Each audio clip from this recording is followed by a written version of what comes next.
আসসালামু আলাইকুম রহমতুল্লাহ। আজকে আমরা শিখবো একটা সিলিং ফ্যানের কয়েল কেমন থাকে, একটা সিলিং ফ্যানের মধ্যে কি কি থাকে, এর সমস্ত অংশ নিয়ে আলোচনা করব। তো আমাদের সামনে এই যে একটা সিলিং ফ্যান রাখা আছে, এটা একটা কমপ্লিট সিলিং ফ্যান। এখানে ক্যাপাসিটর সহ সকল কিছু লাগানো আছে। এটা লাইন দিলে এখন ঘুরবে, রানিং ফ্যান।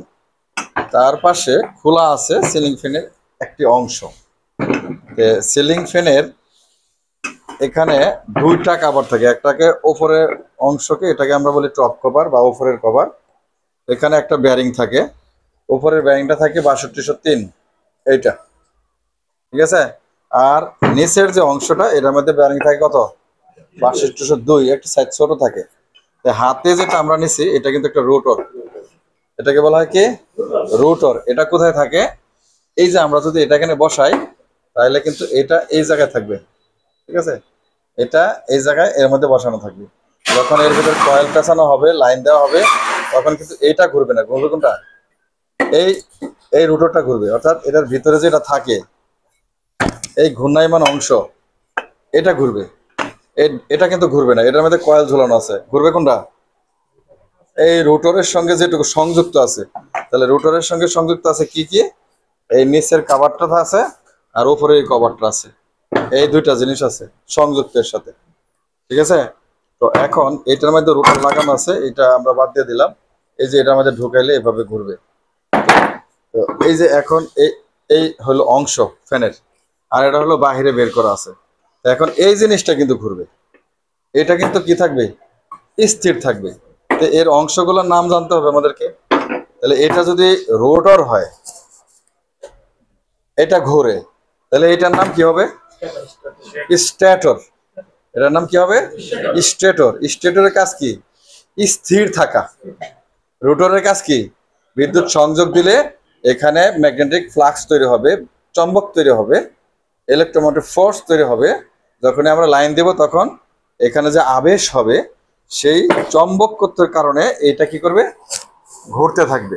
যতক্ষণ বিদ্যুৎ থাকবে ততক্ষণ এটা কি করতে থাকবে, ঘুরতে থাকবে। যখন বিদ্যুতের লাইন বন্ধ করে দেবো তখন ফ্যানটা স্থির হয়ে যাবে। ঠিক এইরকম, এই যে এখন লাইন দিলাম ঘুরতেই থাকছে, লাইন অফ, এটা অফ হয়ে যাবে, ঠিক আছে। তো এখন কথা হয়েছে এইটাকে আমরা কি বলি, স্টেটর বলি। আর এটাকে আমরা কি বলি, হ্যাঙ্গিং রড বা ঝোলানো রড বলি অনেকে। আর এই যে এখানে ক্যাপাসিটরটা থাকে, এটাকে কি বলা হয়, ক্যাপাসিটর বক্স থাকে। তো প্রত্যেকটা অংশেরই কিন্তু একটা নাম থাকে। তো এই স্টেটরের মধ্যে এখানে তো শ্যাপের মতো দেখা যাচ্ছে, এইটার সাথে প্যাচ দেয়া এটা লাগানো থাকে। তো এখানে ব্যারিং এর ঘাটটা কিন্তু ছোট, 6202। এই পাশে ব্যারিং এর শ্যাপটা কিন্তু মোটা, দুই রকম কিন্তু দেখা যাচ্ছে, দুই রকম। তাহলে 6203, 6202।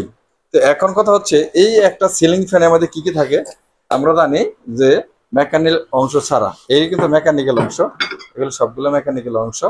এইগুলা ছাড়া এখানে যখন আমরা কয়েল পেঁচাবো তখন এটা হয়ে যাবে একটা ইলেকট্রিক্যাল অংশ বা আর্মেচার বা ইলেকট্রিক্যাল একটা মোটর। এটা হয়ে যাবে কিন্তু সিঙ্গেল ফেজ একটা ইন্ডাকশন মোটর হয়ে যাবে যখন আমরা এর ভিতরে কয়েল ঢুকাবো।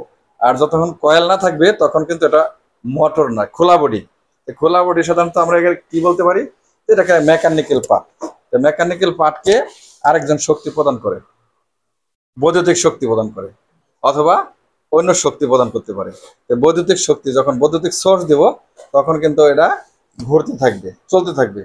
তাহলে এই রোটর বা এটা হলো রোটর বা স্টেটর। এই স্টেটরের মধ্যে যে ফাঁক ফাঁক জায়গাগুলো আছে না, ফাঁকা ফাঁকা, এই ফাঁকা ফাঁকা জায়গাগুলো কি বলা হয়, স্লট বা খাস।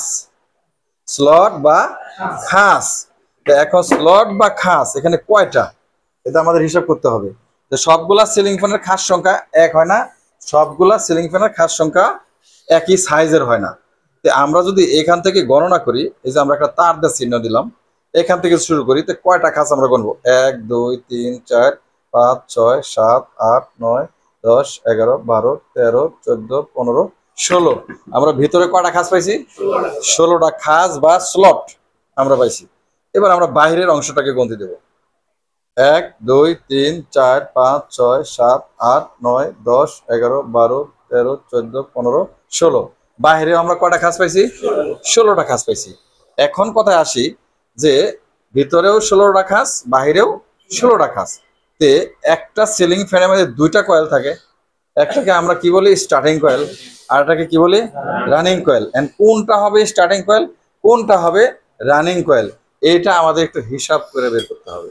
তা আমরা যদি হিসাব করি যে স্টার্টিং কয়েল হইলো যেই কয়েলের রেজিস্ট্যান্স কি কম, ঠিক আছে। সিলিং ফ্যানের ক্ষেত্রে যেই কয়েলের রেজিস্ট্যান্স কম সেই কয়েলে হবে কি স্টার্টিং কয়েল। সিলিং ফ্যানের ক্ষেত্রে, সব মোটরের ক্ষেত্রে না, সিঙ্গেল ফেজ মোটরের ক্ষেত্রে না, ঠিক আছে। এখন শুধুমাত্র সিলিং ফ্যানের ক্ষেত্রে স্টার্টিং কয়েলের রেজিস্ট্যান্স এখানে কি হবে কম হবে, রানিং কয়েলের রেজিস্ট্যান্স এখানে কি হবে কিছুটা বেশি হবে। কেন হবে? রানিং কয়েলে তারের প্যাচের সংখ্যা বেশি হবে, স্টার্টিং কয়েলে তারের প্যাচের সংখ্যা কিছুটা কম হবে। এখন যেহেতু সিলিং ফ্যান একই গেজের তার দ্বারা ওয়েন্ডিং করা হয়, 35 নাম্বার হলে 35, 34 নাম্বার হলে 34, যদি দুই রকম সাইজের তার থাকতো, সুপার এনামেল থাকতো, তাহলে এর রেজিস্ট্যান্স ভিন্ন ভিন্ন দেখাইতো, এখনো ভিন্ন দেখাচ্ছে। যেহেতু একই গেজের সম পরিমাণ তার, তার জন্য আমাদের এখানে স্টার্টিং কয়েলের রেজিস্ট্যান্স কম হবে। আমরা এখানে আরেকটা জিনিস দেখতে চাই, সেটা হলো এইখানে তারের প্যাচ যদি আমরা দেই, একটা প্যাচে কতটুক তার খায় আমরা একটা মাপ দিব। এই যে আমরা এটা জয়েন করে নিলাম, ঠিক এতটুকু আমার হয়েছে। এখন এই দুইটা মাপ দিয়ে আমরা দেখবো এর থেকে বেশি হয় কিনা। এই যে আমি একটা এখানে একটা দাগ দিয়ে দিলাম, এখন আমরা এই দুইটার মধ্যে দেব যে কতটুক তার বেশি যাচ্ছে বা কম যাচ্ছে বা সমপরিমাণ যাচ্ছে। নিঃসন্দেহে এখানে মনে হবে যে একটু বেশি। এই যে নিঃসন্দেহে এখানে কি হলো, এই স্লটটায় পরিধিটা বেশি হলো, এই স্লটটার পরিধিটা কিন্তু কম হলো। এই যে এটার ভিতরকার পরিধি এখান থেকে এখানে কি হলো কম হইলো, আর এটার থেকে এটার পরিধিটা কি হইলো ব্যাসটা বেশি হইলো, দূরত্বটা বেশি হইলো। এটার থেকে এটার দূরত্ব কম হইলো, অর্থাৎ স্টার্টিং কয়েলের যে খাঁজ আছে, একটা খাঁজ থেকে আরেকটা খাঁজের এরিয়াটা কম হইলো। আর রানিং কয়েল যেটা হবে, এটা একটা খাঁজ থেকে আরেকটা খাঁজের এরিয়াটা কি হলো বেশি হইলো। যে আমাদের উদাহরণ দিলাম, তার দিয়ে মাপ করলাম, এটা হলো ভিতরেরটা, এটা হলো বাইরেরটা। তাহলে আমরা যদি এখানে 320 পেজ দেই আর এখানে যদি 320 পেজ দিই, তাহলে কোনটার তারের লেন্থ বেশি হবে, ওজন বেশি হবে? এই রানিংটার, মানে এই মোটাটার, মানে বেশি চওড়াটার। আর এটা কি হবে কম হবে। রানিং মানে কি লোড, যেটা আমাদের লোড নির্ভর করবে। দেন সেইটাতে যদি আমরা রানিং না দেয়া এই ভিতরটাকে রানিং দেই, তাহলে এই ফ্যানটা কি টিকসই হবে? টিকসই হবে না। এটা আমি কিন্তু উদাহরণ সব রেখে দিলাম, আমি কিন্তু এখানে ডায়াগ্রাম করবো, ঠিক আছে। তাহলে আমরা একটা ফ্যানের কয়েল ডায়াগ্রাম তৈরি করি, রানিং এবং স্টার্টিং কয়েল কিভাবে হলো। তা আমরা এখানে প্রথমে দুইটা কয়েল নিতে পারি, আমরা রাউন্ড আকারে নিতে পারি। রাউন্ড আকারে যদি নেই, তাহলে এই যে এইভাবে আমরা কয়টা কয়েল অঙ্কন করে নিব।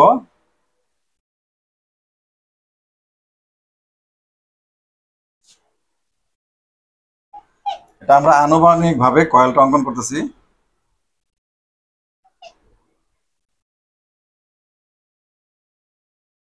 কয়টা কয়েল নিলাম এখানে? 1 2 3 4 5 6টা কয়েল নিলাম। তো এটির কানেকশন কিন্তু এরকম সিরিজ হবে, ঠিক আছে। এটার ভিতরে আরো কয়েল থাকবে, কানেকশন কিন্তু এরকম সিরিজ হয়ে যাবে। তাই আমরা এটার সঙ্গে এটা সিরিজ দিলাম, এটার সঙ্গে এটাও সিরিজ দিলাম। তাহলে আমাদের কিন্তু এখানে দুইটা পয়েন্ট বের হলো। সমস্ত কয়েলটাকে আমরা এভাবে সিরিজ করে দিলাম বোঝানোর জন্য, কিন্তু কয়েলগুলো হবে একটা সোজা একটা উল্টা। অর্থাৎ এই কয়েলের প্যাচটা হবে এইরকম একটা, আর একটা হবে এইরকম। কানেকশনের সময় কিন্তু এরকম হবে, সোজা হবে না, একটা উল্টা হবে। কয়েলের প্যাচটা হবে এই ধরনের। অথবা আরো যদি ভালো করে আমরা বোঝাতে চাই রাউন্ড হিসাবে, এই মনে করেন যে একটা কয়েল এভাবে প্যাচ দিলাম, প্যাচ দেওয়ার পর দুইটা মাথা বের হলো, একটা কয়েলকে এভাবে প্যাচ দিলাম। এখন এটাকে যদি আমরা সংযোগ করি, তাহলে ফিনিশ টু ফিনিশ আর স্টার্ট টু স্টার্ট বেঁচে থাকবে। তা আমরা এখানে এইটা বাহিরে মনে করি, তাহলে বাইরে যদি মনে করেন, তাহলে এটা হলো কি রানিং কয়েল। আমরা এই স্কেল ছাড়া আনুভূমিক ভাবে তার অঙ্কন করতেছি। এখন আমরা স্টার্টিং কয়েল নেব, ঠিক আছে? স্টার্টিং কয়েল নেব, ঠিক আছে?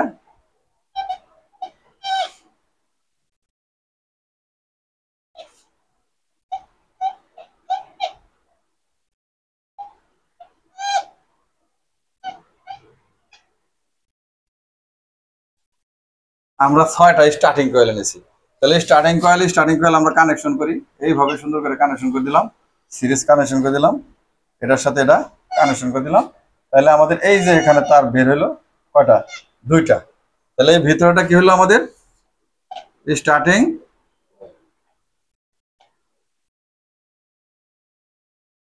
কলমগুলো বেশি ভালো না, ফেরত দিতে হবে কলম। আচ্ছা ঠিক আছে, তাইলে আমরা বাইরেরটাকে বলছি কি স্টার্ট রানিং, ভিতরটাকে দিছি কি স্টার্টিং। তাইলে এখানে আমাদের কিন্তু 4টা লিড বেরিয়েছে, 4টা পয়েন্ট বেরিয়েছে, ঠিক আছে? এখন এই 4টা পয়েন্ট বা লিডকে আমাদের কানেকশন করতে হবে। কানেকশন যদি করি, এখানে ক্যাপাসিটর কোথায়? সিলিং ফ্যানের ক্যাপাসিটরটা বের করছিলাম না? এই যে কানেকশন যদি করি, তাহলে এই ক্যাপাসিটরটা আমার সংযোগ দিতে হবে। সিঙ্গেল পেজের ক্ষেত্রে রানিং এবং স্টার্টিং এর দুটি প্রান্ত কি হয়? কমন হয় না? তাহলে আমরা মনে করেন যে নিচের এই দুটা প্রান্ত আমরা কমন দিয়ে দিছি, এটা হলো কি কমন। কমন প্রান্তে আপনি ফেজও দিতে পারেন, নিউট্রালও দিতে পারেন, কোনো অসুবিধা নেই। এইখানে কিন্তু আরো 2টা পয়েন্ট রয়ে গেছে, এই একটা পয়েন্ট আর হলো কি এই একটা পয়েন্ট। তাহলে এটা কিন্তু স্টার্টিং, এটা হলো কি রানিং। রানিং এ আর দেন, স্টার্টিং এ এস দেন। এখন এই ক্যাপাসিটরটা সংযোগ করতে হবে। তাহলে ক্যাপাসিটরটা আপনি কিভাবে সংযোগ দিবেন?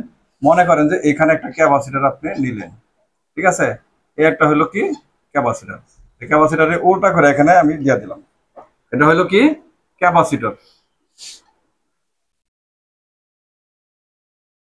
ক্যাপাসিটর, তো ক্যাপাসিটর এখানে দিয়েছেন, তো ক্যাপাসিটরের মধ্যে তারের সংযোগ হবে না?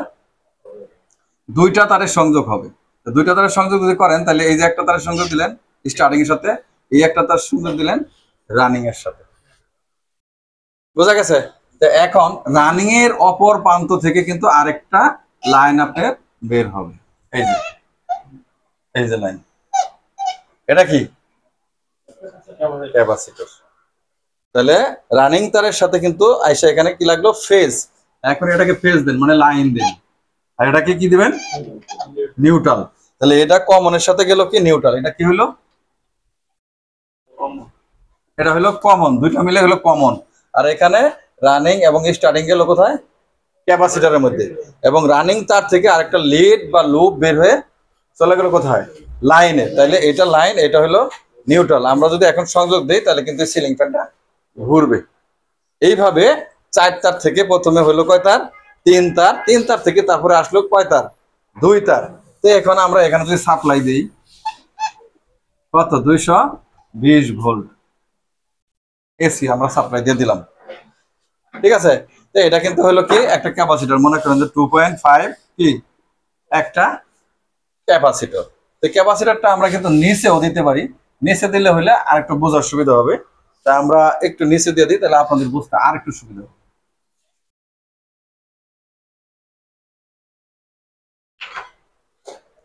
ক্যাপাসিটর মনে করেন যে আমি যে এখানে দিয়ে দিলাম, ঠিক আছে? এখন এটা একটা ক্যাপাসিটর হলো 2.5 মাইক্রোফ্যারাড ক্যাপাসিটর মনে করেন। তাহলে এই ক্যাপাসিটর, এই যে স্টার্টিং তার যা ঢুকলো, এটা আসলো কি রানিং তার, আর এইটা হলো কি কানেকশনের রানিং তার। এখন এই তারটা এখান থেকে না দিয়ে আমি আরেকটু ছোট করে দিতে পারি, এখান থেকে সরাসরি উঠায়া এই জায়গাটা বের করতে পারি, তাহলে একটু কাছাকাছি হয়ে গেল। বুঝতে একটু কি হলো? সুবিধা হলো না? এখন কি বোঝা যাচ্ছে? আমরা রানিং বানাইছি কোনটাকে? এই যেটাকে যদি লাইন দেই, তাহলে এটা লাইন দিলে কি হলো? রানিং এর সাথে গেল না লাইনটা? আর স্টার্টিং, এই যে এই পয়েন্ট হইতে এই পয়েন্ট ক্যাপাসিটর সিরিজ কানেকশন হলো, সিরিজ। অর্থাৎ এই ক্যাপাসিটরটা স্টার্টিং কয়েলের সাথে হলো সিরিজ, এবং রানিং কয়েল প্যারালালি কিন্তু হলো পয়েন্ট থেকে সোজা সোজা উঠে চলে গেছে সরাসরি। তাহলে এটা ফেজ, এটা নিউট্রাল।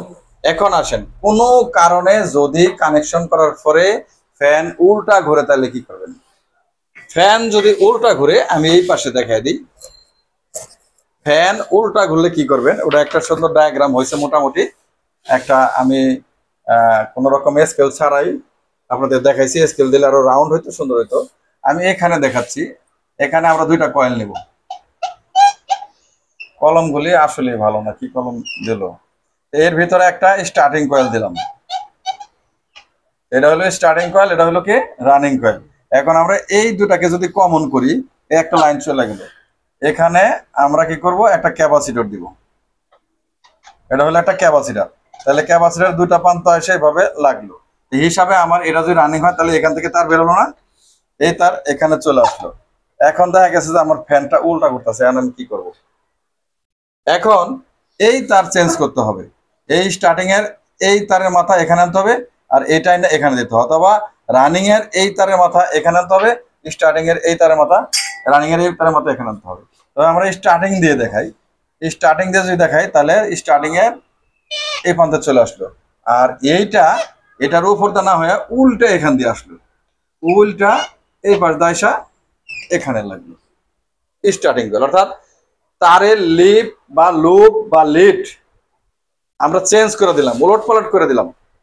উলট পালট করে দিলে কিন্তু আমাদের ফ্যানটা রানিং ঘুরবে, কিন্তু কখনোই এই লাইনের তার এই তার এনে স্টার্টিং এর এখানে লাগানো যাবে না, তাহলে ফ্যানটা সোজা ঘুরলেও কি হবে, স্টার্টিং এ লাইন পড়ার কারণে ফ্যানটা কি হবে, উড়ে যাবে।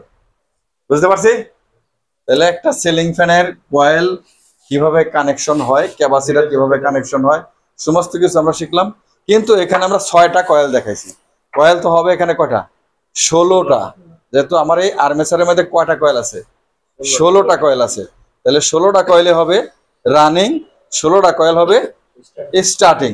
তাহলে আমরা এইটা শিখতে পারি যে সিলিং ফ্যানের 2টা কয়েল থাকে, একটা হলো স্টার্টিং কয়েল, একটা হলো রানিং কয়েল। 2টা কয়েলের মধ্যে যেই কয়েলের রেজিস্ট্যান্স বেশি হবে সেই কয়েলে হবে কি রানিং কয়েল, যেই কয়েলের রেজিস্ট্যান্স কম হবে সেটা হবে কি স্টার্টিং কয়েল।